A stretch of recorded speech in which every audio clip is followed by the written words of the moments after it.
Olga Yevstihnieieva is the advocacy manager for Razom We Stand, a Ukrainian grassroots movement calling for a total embargo on Russian fossil fuels. She's been attending the recovery conference in London, joins me now in the studio. Thanks very much for coming in. So what are you trying to achieve with this conference? What are your aims? The point is that we are here in London just to focus on our governmentals and international partners on the renewable energy transition and rapid green energy transition, because we need to make a shift from the centralized fossil fuel economy to the renewable, decentralized economy, which is more resilient under the rocket attacks which we have now, because today we have about 50% of energy system, generation facilities and distribution facilities partially destroyed.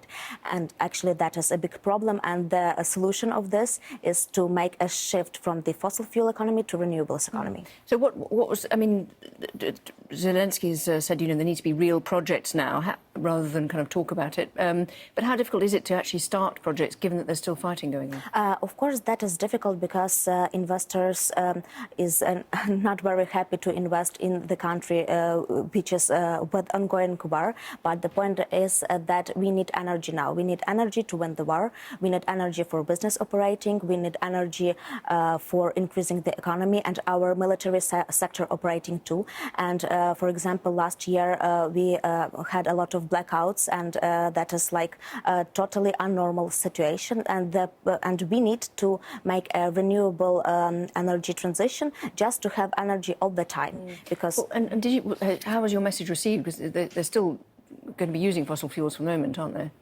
Yes, of course, we're still using fossil fuels, but if we are talking about the rebuilding Ukraine and maybe some kind of a post-war recovery, we need to have different approaches. So one of the other problems, I suppose, is that any kind of infrastructure projects, there'll be an issue of legacy mines or areas that have been put at risk because of unexploded ordnance and that kind of thing. How difficult is it to focus on infrastructure programs when you've got an initial stumbling block like clearing mines?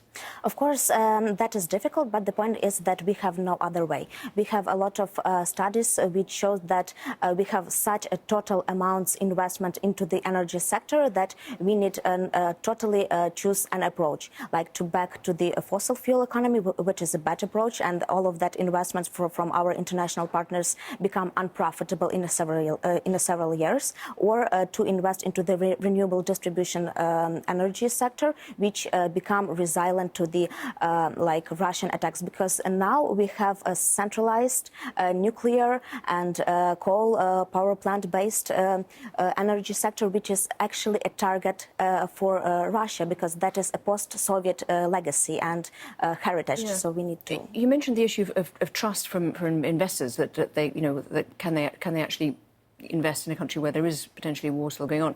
What about the issue of transparency as well? Because Zelensky has promised an anti-corruption drive, but Transparency International still put Ukraine quite far down the list, isn't it, for corruption? Yes, thanks. How big of a problem is that?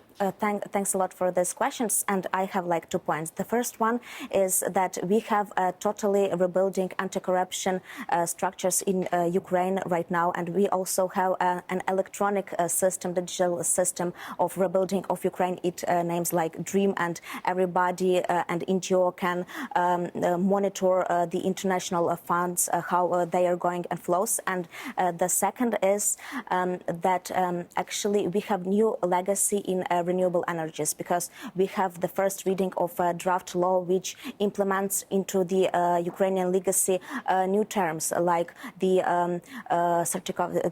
certificates of the origin, also the feed-in premium and contracts, and many others. So we have new legacy like upcoming for the renewable energy strategic rollout, and I hope that we will like adopt this till the end of this year. Olga Yevstihnieieva, thank you very much indeed for coming to talk to us. Thank you. Thank you for having me. Yeah, thanks.